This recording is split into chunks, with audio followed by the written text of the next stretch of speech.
Good morning, students. We'll come to next topic of towns, traders, and craftsperson. We have been looking into three important old cities, towns, and the third one is Masulipattnam. Fishing in troubled waters, Masulipattnam. The town of Masulipattnam or is called Machilipatnam, literally fish port town, lay on the delta of Krishna River. In the 17th century, it was a center of intense activities, means trade activities. This city is in Andhra Pradesh. Both the Dutch and English East India companies attempted to control Masulipattnam as it became the most important port on the Andhra coast. The fort at Masulipattnam was built by the Dutch. The Dutch East India Company, they built the fort that's in Masulipattnam. The Qutub Shahi rulers of Golconda imposed royal monopolies on the sale of textiles, spices, and other items to prevent the trade passing completely into the hands of the various East India companies. In order to check the Western traders, Qutub Shahi rulers, they imposed royal monopolies on the sale or on the trade. Okay. Now,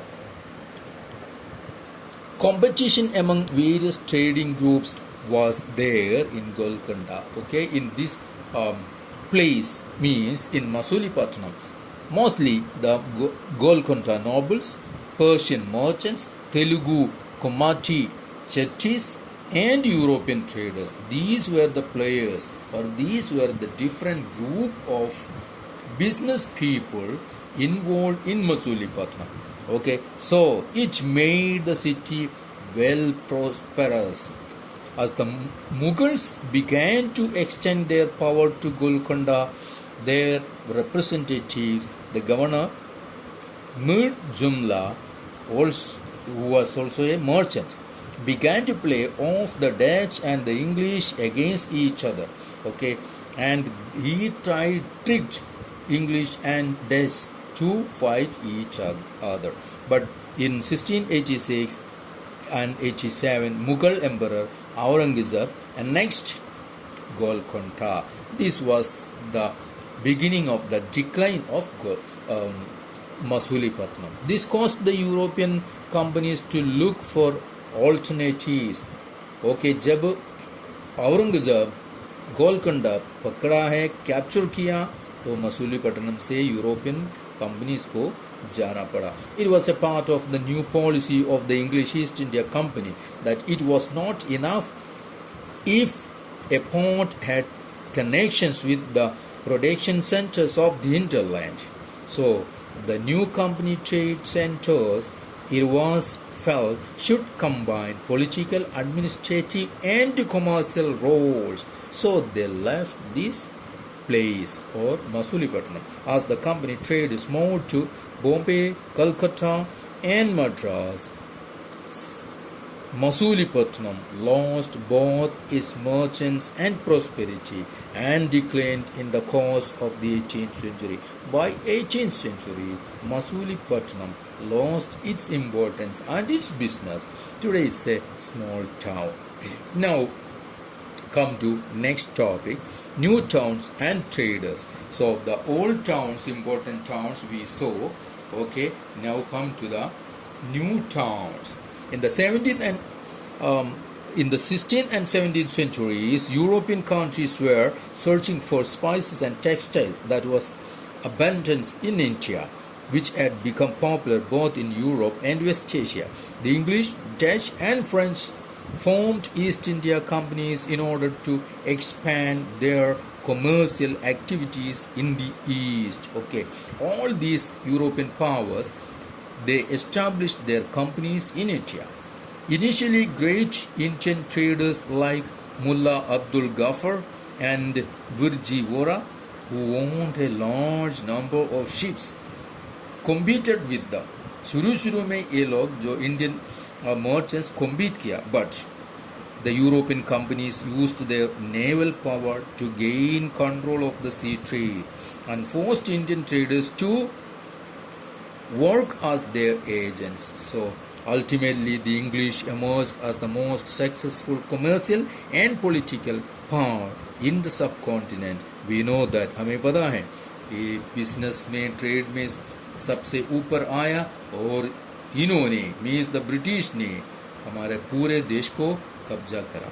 Now, the spot in demand for goods like textiles led to a great expansion of the craft of spinning, weaving, bleaching, dyeing, etc. ये जो craft है, textile संबंधित जो craft है, ये सारे बहुत बढ़ गया. जो लोग बहुत से इसमें काम करने लगा और काम सबको काम मिलने लगा. But there was some problems.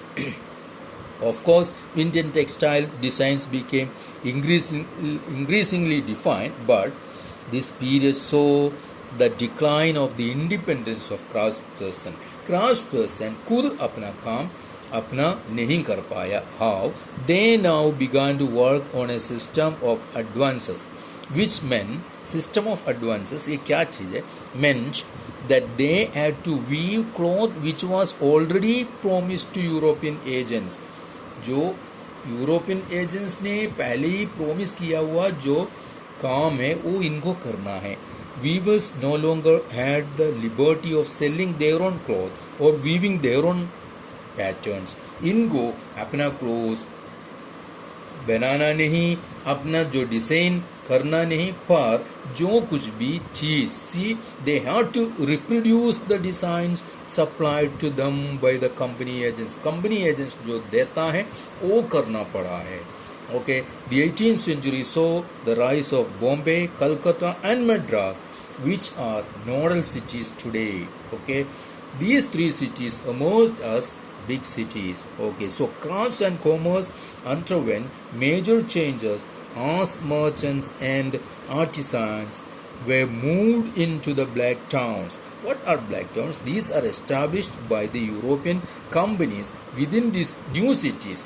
ये बड़े शहर में, न्यू सिटीज में ये बनाया गया है और वो एक टाउनशिप जैसे एक एरिया है वेयर द ब्लैक्स और the native traders, Indian traders and craftspersons were confined here, while the white rulers occupied the superior residencies of Fort St. George in Madras or Fort St. William in Calcutta. So, जो colony native Indian craft persons के लिए दिया है उसको कहता है क्या है?